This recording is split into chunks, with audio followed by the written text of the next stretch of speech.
नमस्कार, मी सुषमा प्रवीण पवार, लोकनियुक्त सरपंच वाघाळे, तालुका जिल्हा नंदुरबार।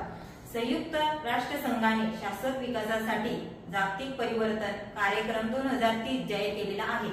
संयुक्त राष्ट्र संघाने 17 शाश्वत ध्येय व त्या अंतर्गत 169 उद्दिष्ट जाहीर केले असून त्या अंतर्गत आपल्या राज्यात 17 सप्टेंबर ते 31 डिसेंबर कालावधीमध्ये मुख्यमंत्री समृद्ध पंचायत राज अभियान राबविण्यात येत आहे।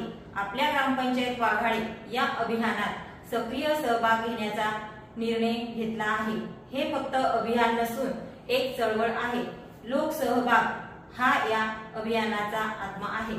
तरी मी सर्व वाघाळे ग्रामस्थ यांना आव्हान व विनंती करते की या अभियानात सक्रिय सर्वांनी सहभागी व्हावे। धन्यवाद।